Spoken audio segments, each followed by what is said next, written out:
Hello बच्चों, कैसे हो? तो चलिए आज बात करते हैं हम लोग। मैं एम.के. सिंह सर। आज बात करते हैं हम लोग इनर्जेटिक्स के बारे में या थर्मोडायनेमिक्स के बारे में, थर्मोकेमिस्ट्री के बारे में। थर्मोडायनेमिक्स के बारे में हम लोग बाद में बात करेंगे, अभी थर्मोकेमिस्ट्री के बारे में बात करते हैं।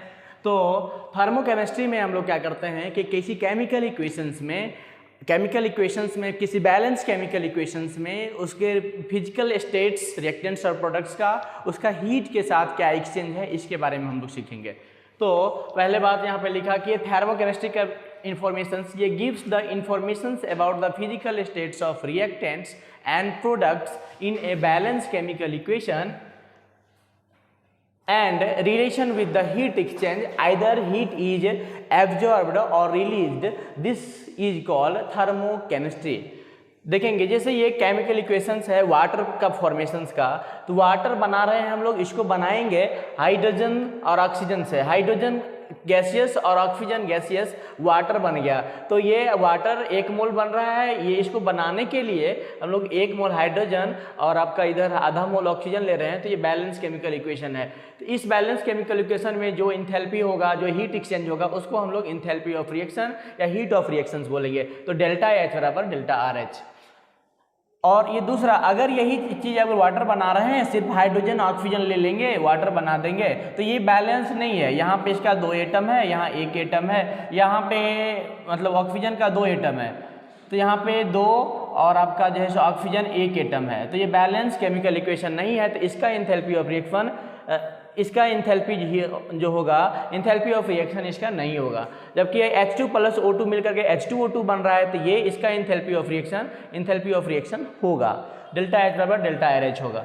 तो कहने का मतलब ये हुआ, हम लोग ये सीखे कि किसी भी केमिकल इक्वेशंस में रिएक्टेंट और प्रोडक्ट का फिजिकल स्टेट के साथ उसका कितना हीट एक्सचेंज है या हीट एब्जॉर्ब है, डेल्टा एच उसका कितना है, प्लस माइनस है। तो ये कंप्लीट इन्फॉर्मेशंस जो है हम लोग इस इनर्जेटिक्स में पढ़ते हैं, थर्मोकेमिस्ट्री में पढ़ते हैं। तो ये हीट एक्सचेंज की बात करें तो हीट एक्सचेंज का मतलब हुआ आइदर हो सकता है कि ये हीट एब्जॉर्ब हो या हीट रिलीज्ड हो। तो on the basis of the heat exchange it may be either heat is required or maybe heat absorbed or maybe heat released or evolved.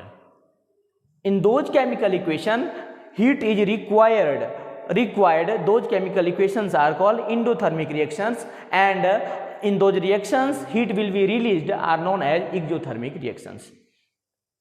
तो ये इंडोथर्मिक रिएक्शंस में डेल्टा एच जो होगा उसका पॉजिटिव होगा और डेल्टा एच को हम लोग लिखते हैं enthalpy of product minus enthalpy of reactant. तो ये आपका पॉजिटिव होने के लिए क्या, डेल्टा एच पॉजिटिव होना चाहिए, डेल्टा एच ऑफ प्रोडक्ट ज़्यादा होना चाहिए डेल्टा एच ऑफ रिएक्टेंट से। और इंथैल्पी और स्टेबिलिटी की बात करें तो ये अपोजिट उल्टा होता है, जिसका इंथैल्पी ज़्यादा वो स्टेबल कम होगा और जिसका इंथैल्पी कम वो स्टेबल ज़्यादा होगा। तो इसीलिए स्टेबिलिटी जो होगा यहाँ पे रिएक्टेंट का ज़्यादा होगा, क्योंकि रिएक्टेंट की एनर्जी कम है, और प्रोडक्ट की एनर्जी ज़्यादा है, तो स्टेबिलिटी जो होगा प्रोडक्ट का कम होगा।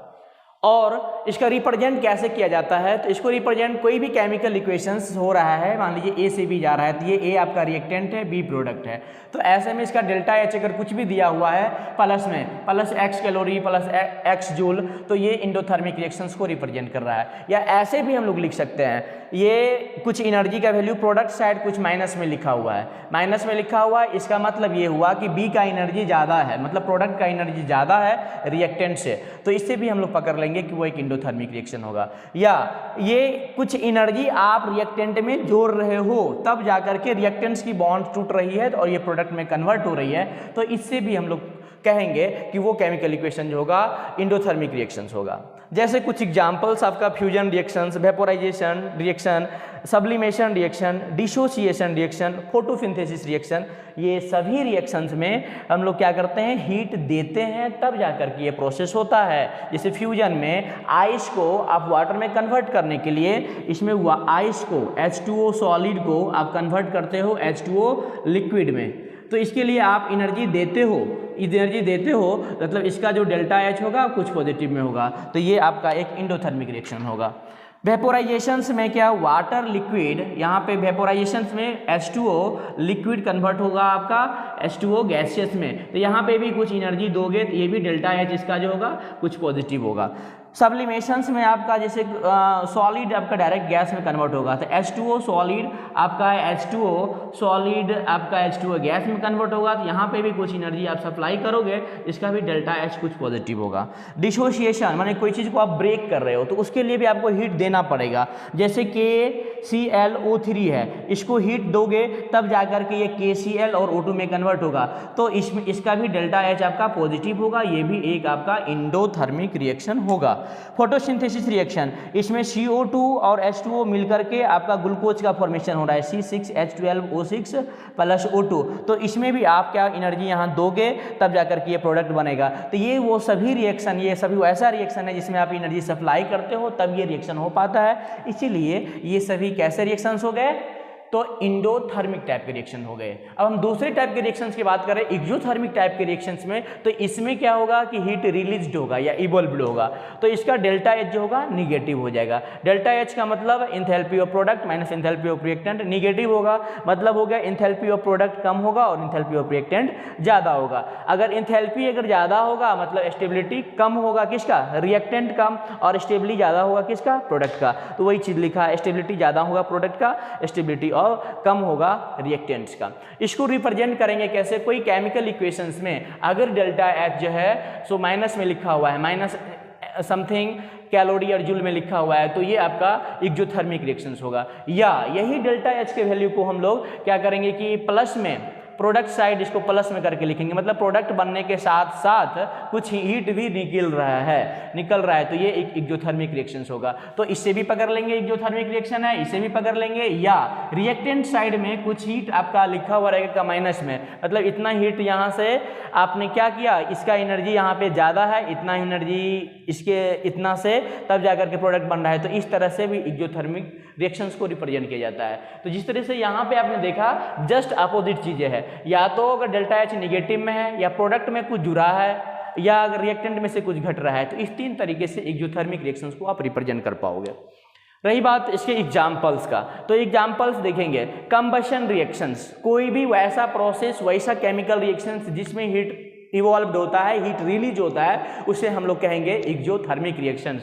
तो कंबशन रिएक्शन, कोई भी चीज़ का जलना और जलने के लिए हम लोग को क्या चाहिए, ऑक्सीजन चाहिए, तो मीथेन्स जला इन प्रेजेंस ऑफ ऑक्सीजन, तो आपका फॉर्म क्या हुआ, CO2 और वाटर, तो इसमें आपका क्या होगा, हीट निकलेगा। तो इसमें डेल्टा H जो होगा आपका, इस रिएक्शन का जो डेल्टा RH होगा वो आपका कुछ निगेटिव में माइनस ऑफ समथिंग कुछ वैल्यू दिया हुआ रहेगा, तो ये एक्सोथर्मिक रिएक्शंस को रिप्रेजेंट कर रहा है। दूसरा एग्जाम्पल, और हाँ बच्चों इसको हम लोग आगे पढ़ेंगे, अलग अलग types of different types of thermodynamical equation, तो उसमें पढ़ेंगे भी हम लोग कंबशन रिएक्शन। तो कंबशन रिएक्शन तब बोलते हैं जब हम लोग रिएक्टेंट्स को हम लोग 1 मोल ही लेंगे, 1 मोल रिएक्टेंट्स को हम लोग ऑक्सीजन के प्रेजेंस में जलाएंगे, तो जो हीट निकलता है उसी को हम लोग बोलते हैं एंथैल्पी ऑफ कंबशन कहते हैं, उसे क्या कहेंगे, एंथैल्पी ऑफ कंबशन कहेंगे उसे, ठीक है। ये रिएक्टेंट्स 1 मोल रहेगा, उस सिचुएशंस में जो हीट रिलीज होगा उसे ही हम लोग कहेंगे एंथैल्पी ऑफ कंबशन कहेंगे, और ये इस इक्वेशन को कंबशन रिएक्शंस कहेंगे। Second example neutralization reaction. Neutralization reaction तो आप जानते होंगे, एसिड बेस मिलता है तो सॉल्ट एंड वाटर बनता है, इसी को न्यूट्रलाइजेशन रिएक्शन बोलते हैं। तो यहाँ पे भी देखिए ये एसिड से हो सकता है स्ट्रॉन्ग रहे वीक रहे, बेस भी हो सकता है स्ट्रॉन्ग रहे वीक रहे, लेकिन ये जैसा भी होगा एसिड और बेस मिलेगा तो सॉल्ट बनेगा, वाटर बनेगा, और इसमें आपका कुछ हीट भी निकलेगा, इसका डेल्टा H कुछ निगेटिव में निकलेगा, तो ये एक्सोथर्मिक रिएक्शंस का एग्जाम्पल होगा। अगर ये दोनों के दोनों स्ट्रॉन्ग हो जाए तो इसका जो वैल्यू होगा -13.4 कैलोरी होगा, हीट निकलेगा। अगर ये कोई एक वीक हो जाए तो फिर उसके रिस्पेक्ट में कम निकलेगा उतना। तो न्यूट्रलाइजेशन रिएक्शंस में भी हीट निकलेगा, कंबशन रिएक्शंस में भी हीट निकलेगा, तो ये दोनों कैसे एग्जाम्पल होंगे हमारे एक्सोथर्मिक रिएक्शंस के हो गए। Next example respiration reaction. Respiration reactions में क्या होता है, यहाँ पे ग्लूकोज जो होता है टूटता है इन प्रेजेंस ऑफ ऑक्सीजन, टूटता है तो आपका CO2 और ऑक्सीजन बनेगा और साथ ही साथ कुछ एनर्जी भी निकलेगी। तो ये कुछ एनर्जी निकल रही है, प्रोडक्ट में लिखी हुई है, प्रोडक्ट के साथ कुछ एनर्जी लिखी हुई है, ये एक्सोथर्मिक रिएक्शन को रिप्रेजेंट कर रहा है। ये आपका क्या है कि फोटोसिंथेसिस जो हम लोग देखें इसका जस्ट अपोजिट है। फोटोसिंथेसिस में क्या ग्लूकोज का फॉर्मेशन हो रहा था, यहाँ पे ग्लूकोज का ब्रेकडाउन होता है और तब जाकर के आपका CO2 ऑक्सीजन और आपका एनर्जी बन रहा है। तो इस तरह से ये सभी एग्जाम्पल हो गए किसके, एक्सोथर्मिक रिएक्शंस के, और ये सब एग्जाम्पल हो गए एंडोथर्मिक रिएक्शन के। अब इसको हम लोग थोड़ा ग्राफ से भी देखें। हाँ बच्चों, तो देखिए हम बात कर रहे थे इंडोथर्मिक रिएक्शन और एक्सोथर्मिक रिएक्शंस का डेल्टा एच के बारे में। तो हम लोगों ने सीखा इंडोथर्मिक का डेल्टा एच पॉजिटिव, तो डेल्टा एच का मतलब enthalpy of product minus enthalpy of reactant positive, मतलब इंथैल्पी ऑफ प्रोडक्ट ज़्यादा होगा इंथैल्पी ऑफ रिएक्टेंट से। तो हम लोग इसका अगर ग्राफ ड्रॉ करेंगे इंथैल्पी का और एक आपका केमिकल इक्वेशंस, ये प्रोग्रेस ऑफ रिएक्शंस है, रिएक्टेंट से प्रोडक्ट जा रहा है, ये रिएक्टेंट है आपका और इधर आपका प्रोडक्ट है।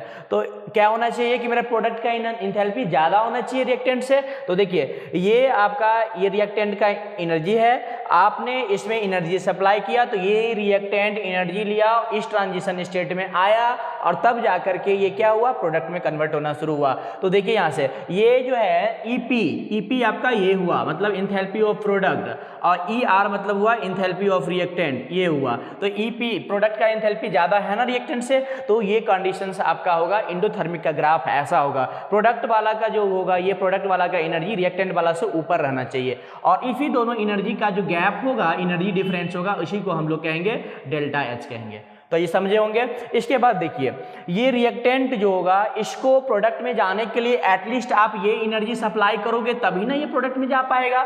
तो ये जो मिनिमम एनर्जी सप्लाई करते हो रिएक्टेंट को प्रोडक्ट में जाने के लिए, उसको तो कहते हो एक्टिवेशन एनर्जी। पढ़े होगे केमिकल काइनेटिक्स में। तो ये एक्टिवेशन एनर्जी किसके लिए, ये है फॉरवर्ड रिएक्शन के लिए, तो इसलिए मैंने लगा दिया यहाँ पे EAF लगा दिया। और जब ये इतना एनर्जी जब इसके पास ये गेन कर लेगा तो प्रोडक्ट में कन्वर्ट हो जाएगा। तो ये हो गया इंथैल्पी ऑफ प्रोडक्ट, और ये जो एनर्जी आपने जो आपका ये जो एनर्जी होगा इसको क्या कहोगे, एक्टिवेशन एनर्जी कहोगे बैकवर्ड रिएक्शंस के लिए। तो बताइए ये एनर्जी और ये एनर्जी तो बराबर होगा ना, तो हम लोग ये कह सकते हैं कि activation energy of forward plus ER is equal to the activation energy of backward plus EP, हाँ या ना। तो बताएंगे इसको हम लोग क्या करेंगे, एक्टिवेशन एनर्जी को इस साइड कर लेंगे और ER को इस साइड कर ले रहे हैं। तो इस activation energy forward minus activation energy backward equal to EP minus ER, और enthalpy of product minus enthalpy of reactant, इसको हम लोग क्या कहते हैं, डेल्टा H कहते हैं। तो यहाँ पे हम लोग लिख दिया डेल्टा H। तो कहने का मतलब डेल्टा H बराबर EP माइनस ER तो होता ही है, और अगर एक्टिवेशन एनर्जी दिया रहे तो एक्टिवेशन एनर्जी फॉरवर्ड रिएक्शंस का minus activation energy backward reaction का, इससे भी हम लोग डेल्टा H निकाल पाएंगे।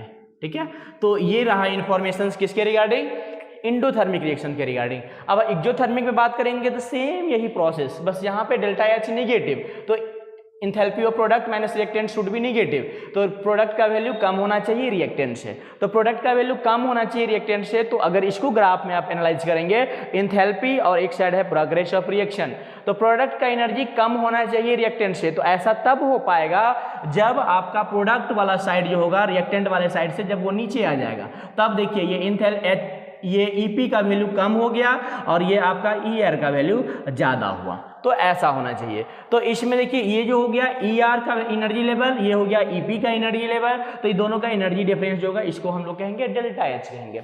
और ये है हमारा रिएक्टेंट से प्रोडक्ट में जा रहा है, तो इस रिएक्टेंट को प्रोडक्ट में जाने के लिए आप कितना एनर्जी सप्लाई करोगे, तो ये इतना एनर्जी आप सप्लाई करोगे तब ये क्या होगा कि प्रोडक्ट में जा पाएगा। तो इसको हम लोग कहेंगे activation energy for forward reaction, and जैसे ये इतना एनर्जी गेन करेगा तो प्रोडक्ट में कन्वर्ट हो जाएगा। तो ये EP है, इस वैल्यू को हम लोग कहेंगे activation energy for backward reaction. तो ये एनर्जी का सम और ये एनर्जी का सम तो बराबर है, तो हम लोग क्या कहेंगे EA forward plus enthalpy of reactant equal to EA backward plus enthalpy of product. अब ये EA को एक साइड कर लीजिए, तो क्या हो जाएगा EA forward minus EA backward equal to EP minus ER। और enthalpy of product minus enthalpy of reactant को क्या कहते हैं हम लोग, इंथैल्पी ऑफ रिएक्शन कहते हैं। तो इसको हम लोग डेल्टा H से रिप्रेजेंट करेंगे। तो ये तो रिलेशन तो एक ही तरह का आ गया, ये तो रिलेशन तो एक ही तरह का आ गया। तो हम लोग ये सीखे यहाँ पे दोनों का ग्राफ सीखे, और फाइनल कंक्लूजन हम लोग ये सीखे कि डेल्टा H निकालना है तो enthalpy of products minus enthalpy of reactant तो कर ही सकते हैं। और अगर एक्टिवेशन एनर्जी दी रहे तो activation energy for forward minus activation energy for backward, ये भी काम कर करके हम लोग डेल्टा एच निकाल सकते हैं। क्लियर है बच्चों? तो ये बात याद रखिएगा, इससे भी बहुत क्वेश्चन आपका बनेगा एक्टिवेशन एनर्जी से। तो ये रहा आज का समरी। मिलते हैं अगले वीडियो में। अगले वीडियो में इससे भी हम लोग इसका टाइप्स ऑफ डिफरेंट टाइप्स का रिएक्शंस हम लोग देखेंगे, हेस लॉ देखेंगे, और भी बहुत सारा कॉन्सेप्ट है, इसको हम लोग बारी बारी से देखेंगे। तो चलिए मिलते हैं। कैसा लगा वीडियो आप जरूर बताएंगे कमेंट करके। Okay bye, thank you.